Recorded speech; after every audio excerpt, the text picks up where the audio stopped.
it, but she is here. This is my daughter, Kiara.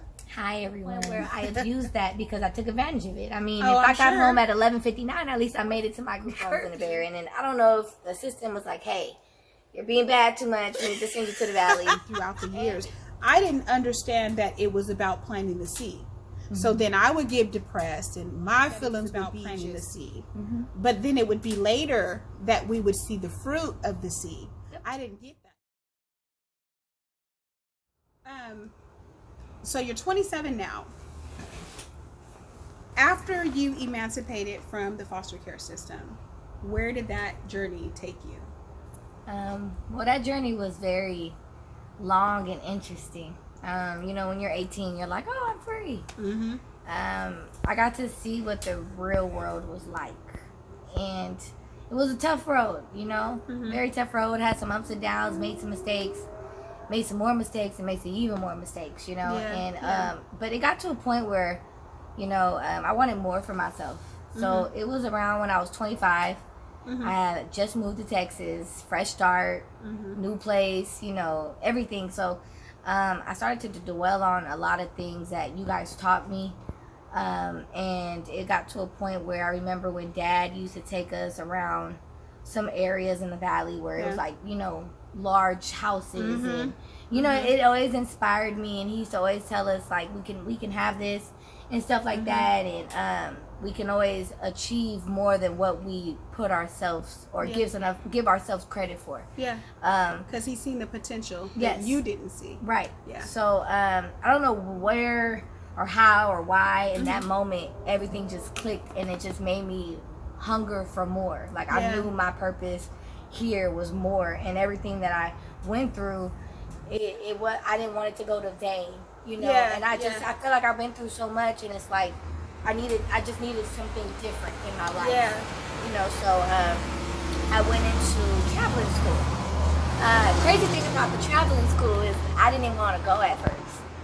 My stepdad brought it to my attention, and I was like, oh, I don't, you know, not right now. And you know what? You don't remember being like 16, 17 and being like, Mom, you know what? I want to have a career where I could travel the world, where I could see everything. Like, I don't want to just be here. I want to see it all. And I wanted to do it for free. I wanted to do it for free. So, you know, when my dad brought that to my attention, at that time I was a store manager. So I had grew into assistant manager, store manager, and I didn't think that I even had that capability to even run a store on my own. So when my dad brought it to my attention, I'm like, oh, you know, my life is what it is. I'll be okay. And then when I had that feeling of wanting more, then that's when I was like, I'm gonna go for it. Why not? You know, it's not gonna hurt me. So what I did was I started working like 3 to 4 jobs at the time. I remember that. I mean, I was literally killing myself. Didn't think I had that capability, and I mean, I paid for school all on my own. Yeah, you were hustling. I was hustling hard. I mean, there was days where I didn't even have enough rest, and there was times where I was crying because I felt like I didn't want to do it no more. Oh, I remember some of them days you called me like, Mama, I'm tired. I can't. I'm tired. I'm just exhausted. And I'm like, look, you can do all things through Christ Jesus. Absolutely. That's strengthening you. Like, you can do this. Right. This is not out of your reach. It's not too hard. It's not too hard for God. Right. You can do this. So I remember making that last payment for school, and I was just like at a relief. I was at a relief, and I felt like, oh my God, I'm really doing this. So you had to pay before you went? Yes, I had to pay before I went, and it was a deadline. Oh, okay. So you couldn't even get into school until you paid this certain amount of money. And it wasn't no $500. It was a couple $1,000s. Oh, yeah. And I did it all on my own. You know, I didn't really ask for help because I've always been prideful in that type of sort. So, of course, you know, I got some help, but majority of it was from me. You know, so when I paid for it, it felt like a relief and accomplishment. So now it was time to get up and go. So I literally moved from Texas, a place that I still didn't have no idea about, to another place that I had no idea about. Minnesota. And you know what? I gotta say, you're really brave. You are so brave. I remember when your dad was like, hey, honey, and I think I was like 18, 19, and he was like, let's move to Oklahoma. And I was like, I'm not that brave to just leave my family and go somewhere, whole totally different state. You don't know anyone. Now you have to get your bearings in a place that you absolutely know no one. Right. Like you don't know anyone. Right. So now you're having to find your bearings in that whole new state. What Absolutely. was that like? Well, I feel like in the midst of it all, I've always just made sure to pray. Because I felt, times where I felt like, okay, I don't know what I'm doing. I'm just going to be going, and I don't know what direction. It's like, I don't know. It's kind of weird how I explain. I don't know if anyone that has experiences, but it was like in a sense of God putting you in a place where you don't have no control over what you're doing. Yeah. He's just moving you. Yeah. I'm just here. Yeah. And that's just how I felt at that time. Yeah. I felt like I was there, and I didn't even question, God, what are you doing? Where am I going? Why are you leading me this way? I just did it. And so when I got there, it was 2-month program, so it was a short program. So you're cramped with a lot of information. Yeah. I mean, when I say that I literally studied my butt off, I don't even think I've even studied like that in high school.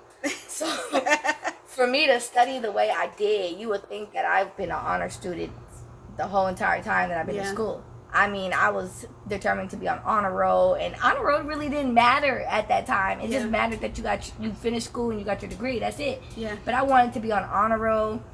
I wanted to make sure I had every A. I wanted to make sure I was noticed in some weird way, and it was more of a personal thing for me. Yeah. Because I felt like the person that's sitting next to me, my classmate, might had a beautiful life, and parents decided to put them in this school. But me, I had a very tough one. Yeah. So it meant a lot to me that if I put all into this, that I'm going to make myself great. Yeah. And I knew that God gave me that courage, because I don't know where the courage came from, but God gave me that courage. So when I completed school, it felt like I don't know, it felt like I was starting to really live my life, and I haven't even got to live my life. An accomplishment. So it was. I mean, think about this. So the school was nearly $5 grand. That was an accomplishment all on your own, working 4 jobs, still having your own bills to pay, and you had to try and make your way down there. Yes. So you had all of these things going, plus having to find your place of residence. So did you live on campus? Did you live off campus? What was that? So they provided us housing. So we were able to have our own little apartment, and of course we share rooms. So it's like the same concept of living with other siblings. Oh, okay. Yeah. Okay. So I mean, for the most part, I had good roommates. So I wasn't nice. Completely complaining, because I know some people are not used to having roommates, or their living situations was different. But it was nice that they was able to provide us, a place to stay. Then they also provided us transportation, and I had my car too. Okay, so, okay. Yeah. Did you take your car down there? I did. Oh, okay. So you had your own. I had a road trip, a little road trip. I drove from Texas all the way to Minnesota. Oh, wow. That was a really interesting. By yourself? No, I had a friend that drove. Oh, okay. Yeah. I was. No. I don't think I was able to do that by myself. That's a long drive to be driving by yourself. But it was it was nice to see wouldn't know if you to call it the Midwest, but it's nice. It's a nice area. Just to see all new things, like the Sunflower State. That's what really I like the most, the Sunflower State, where you're just driving and you just see a whole bunch of sunflowers surrounded you. Oh, so wow. It must have been a beautiful drive. Oh, it was beautiful. I loved it. Oh, wow. Yeah. So what was the people like there versus being Cali versus being in Texas? Because you've been traveling a lot, a lot. So what was the dynamic with the people like? I mean, they were nice for the most part, but I look at it as they're city people. So they remind me so much of people in San Francisco, where they're always busy on the go. Oh, okay. Just kind of minding your business, but they have a lot of opportunities there. So a lot of the job opportunities are usually based in Minnesota. Okay. So especially when it comes to flight attendants and stuff. So there's a couple airlines that have their base there. So it's a really good place to kind of just start off fresh, been to great, what is it called? Mall of America, the biggest mall in America. Oh, wow. Been there. I then did some other exploring while I was out there. I think it's called Minnehaha Falls. It's really nice, where you can actually walk right underneath the waterfall and like see a whole bunch of nice stuff. So like the culture and the demographics is somewhat similar to like California, but in a different way. Okay. Now, however, I've never dealt with snow before. So so it snowed out there. It snowed out there, and it's not the snow that you come across when you go to Reno or Lake Tahoe. It's a slick snow. So when you're driving, I remember when you used to tell me, tap your brakes when you're, a couple times. And help your car slow down. That was the worst idea ever. Oh. And not because you didn't give me no advice, it's because I literally was swerving like literally all over the place, and I ended up hitting an orange cone because I didn't know how to drive in the snow. But out here you can do in Cali, we don't have snow. No. So you can tap a couple times. Help slow it down quicker, but not in the snow. I was just listening to Mama's guidance, I'm sorry. It's okay. You're just as Californian as me. Californian as me. So like, it's somewhat similar to California, but it's just completely different. Like the snow is really cool. I don't know. I prefer not to deal with the snow out there. Oh. I'm a cigarette smoker, so it's like when I went outside to do a couple puffs, I couldn't even barely like sit there and even light the cigarette because I'm like literally shaking because I'm shivering.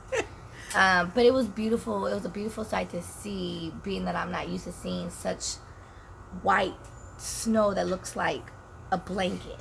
I mean, it's absolutely beautiful. It's not, like I said, it's not the same consistency of snow like in Lake Tahoe. I mean, it was just, it's like Wonderland. It's weird, like a because winter wonderland. Yeah, and you don't think about these things until you actually experience it, and it's like crazy because I tell people all the time, when you watch TV, it's nowhere near to when you actually are physically there. It's a completely different perspective and outlook.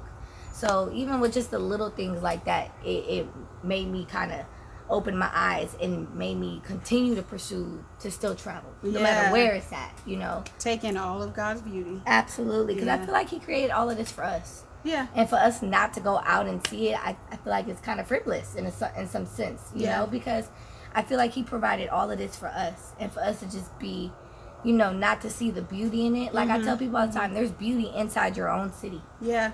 And you mispass it because you're not paying attention to it. I think the hard part is like, because we've had many kids come and go, but when you're in the situation that you're in, you don't realize that there are more things outside. Absolutely. There are more places to go, to travel, to see. I think we look at it like black and white. Yeah. Our life is like black and white, and we have no color. Yeah. Until you actually go experience it and, try to prosper, then your world starts to become with color. Yeah. And you start to see. Oh, I like that analogy.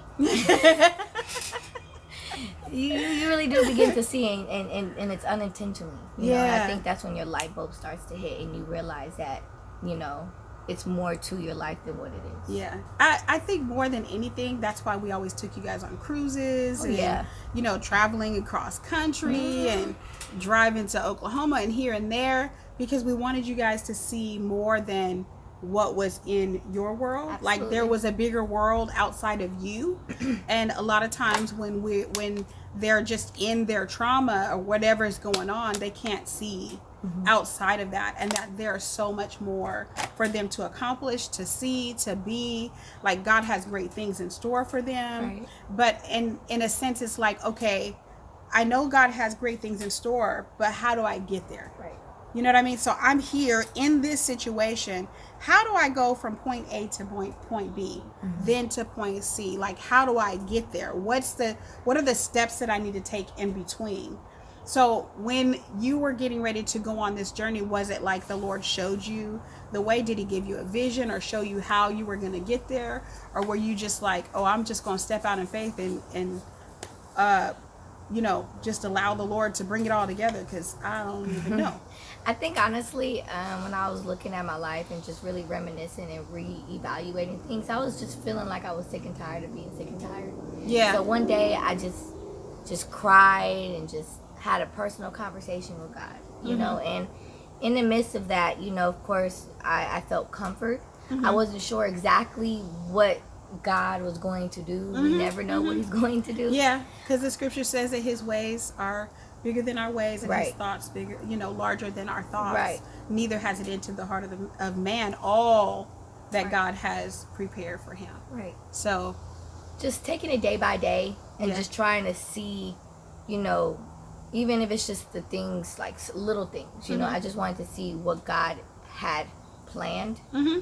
And just kind of going from there, So I'm just allowing him to ordain my steps and just going from there. And I know that at some point I would kind of detour. Yeah. But then in some sort I felt like I was like, go back over there, and I get just back where you're supposed to be. yeah, it's kind of like a little tap on the butt, and you're just like, oh, I'm sorry, So then I continue to follow the path that he made for me, and I think that's where I had gained that courage and that strength to be able to do that, because I don't think I just came up with the idea of, oh yeah, I'm going to traveling school and I'm going to get up and go and drive states away where I have was no very family. shocked. I was like, I don't think I was so much as shocked about you going to traveling school. I was more so shocked that you were going so far away. Right.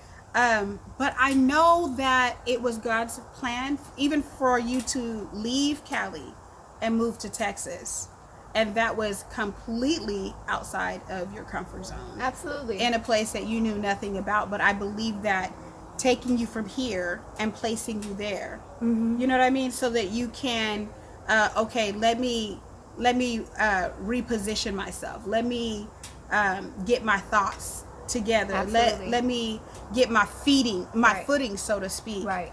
And just see what more is out there. And then by it taking you, when you are coming out of your environment into a whole new environment, that's saying, okay, now I'm having to renew my mind. Right. I'm having to have different thoughts, have a different perspective, and see things in a different way. Absolutely. Because Cali and Texas are completely different. Oh, they're completely different. And like another thing that I realized, I felt too, like I feel like in the situation where I moved from California, I've never moved out of state, and I've never visited Texas in my life. So I'm going out there with just high hopes and big aspirations and dreams, and thinking, okay, well, I've never been there. Don't know what the people are like. Don't know what the food is like. I definitely know how hot it is. Yeah, but I don't burn up. Yeah. Burn chicken. So it's like I feel like when I removed myself from California and went to Texas, I feel like God was building me in a form of, I need you to be alone. Yeah. I need you to be alone Separating you. and separating you from everything that you know. Yeah. So I feel like in the midst of that year or two of growing there, that's when I was blessed with the opportunity of school, traveling school. And then, the thought of feeling nervous of not knowing what's out there and going out there by myself. So yes, when he moved me there, I was already prepared. Yeah. And I think that's why I feel like God prepared me to be by myself and enjoy my own company first before I tried to explore elsewhere.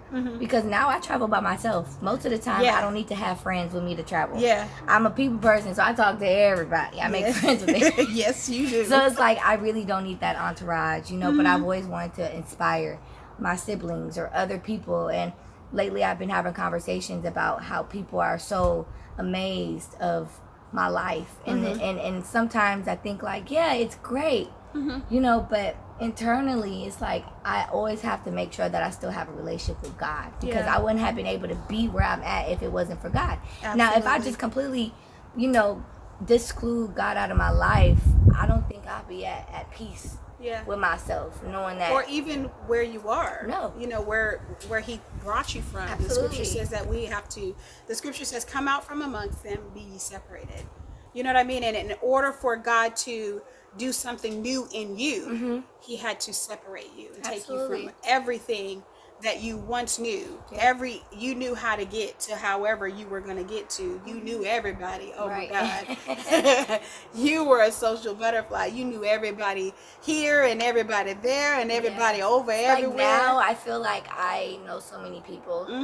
Because now that I completed school, then I was able to get a job offer with Norwegian Cruise Line. So now I'm cruising, and it's crazy because I remember when you guys took us cruising, so who would have ever thought I'd be working on a ship, you know, so it was just like pew, to me. So it's amazing how I work on a cruise ship for 5 months at a time for a contract, and I get to see all the Hawaiian islands. You know, so every island in Hawaii, I seen it. So it's definitely a pleasure and a luxury to be able to experience that. And when I say I meet people from literally all over the world, from like Jamaica, I met some Nicaraguans. You know, I met Puerto Ricans. I met people from Guam, which I didn't even know Guam was a U.S. territory. Oh wow! It is. I did not know that either. Yes. And I have a sister that married a gentleman from Guam when she was in the service. You don't even need a passport. That is very cool. You said you don't need a passport either? No, ma'am, you don't. Oh, wow, that is very cool. I did not know that. I know. I meet people from the Philippines, from Barbados, from the Virgin Islands, from New York to Florida to everywhere. I mean, I can go anywhere and I already have a friend there. You know, so it's nice to know that I'm very widespread. And that's why I feel like if anything that I can do to inspire other people, you know, and it's unintentionally, whatever I can do to inspire that's I feel like what I'm here for. You know, I never tried to brag or boost what I do because I feel like all of that could be taken away just like that. You know, I just so staying humble. Yeah, staying humble and knowing that this is something that God gave you. Absolutely. Absolutely, and I cherish it. I mean, for people that do follow me on Facebook or any social medias of mine, they see that I'm like, I am out. I'm always out. Like my plans this couple months, I'm going to Cancun. I'm going back to North Carolina. I'm going to Vegas. You know, once COVID's over, I'm able to really expand my horizons. And because I know you had big plans before the COVID. Oh yeah, I was ready to go to Australia and hop with the kangaroos, you know. So, do some real traveling, and then COVID, stop all your little plans. Pretty much. But you know what? Even through that, God is faithful, and He's bringing us through it. So I know for myself, I'm so grateful and so thankful for each and every one of you guys, and for His hand being upon us, and just the preservation of life. You know what I mean? And just His protection. Absolutely. I thank the Lord for that, because I remember you calling me when you were in New York and you were feeding homeless out there, and you were like, Mom, it is so beautiful here. You know what I mean? Just all the things. But you even coming back, COVID never hit, not you. And you've been still traveling here and there, this flight and that flight. And once the flight stopped, then once they began, you were traveling it again. And so I thank you. I really thank the Lord for the hand of God upon your life to protect you and to keep you in great health. Oh, absolutely. Yeah. No, because I get shamed for it a lot. You know, why are you traveling during COVID? Stay home. And it's like, I did. I have.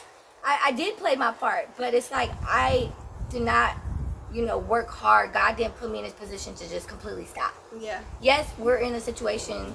However, that doesn't mean that I have to stop living my life. As long as I take precautions. Yes. Wash my hands, put your face mask on. But, you know, the whole reason and being of why I live my life is because I've always wanted to make you guys proud. You know, and I mean, I'm sure. And we are very proud. Thank you. Very proud. But it's, you know, it's just a feeling of, you know, some type of sense of security in your kids when you feel like, you know, that you're proud of us. Yeah. When we know that our parents verbalize that to us, it's like as if that void that we used to have becomes whole. And it's like, it's not even, there's no words to explain that feeling.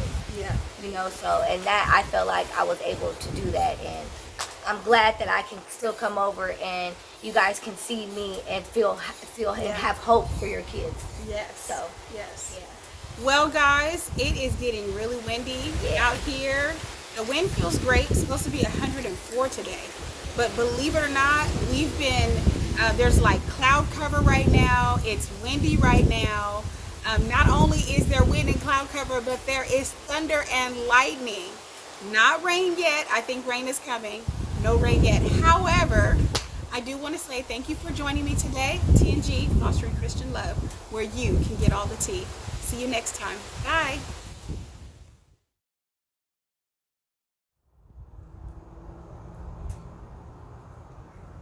You guys can go ahead anytime. I can edit this part, so don't worry.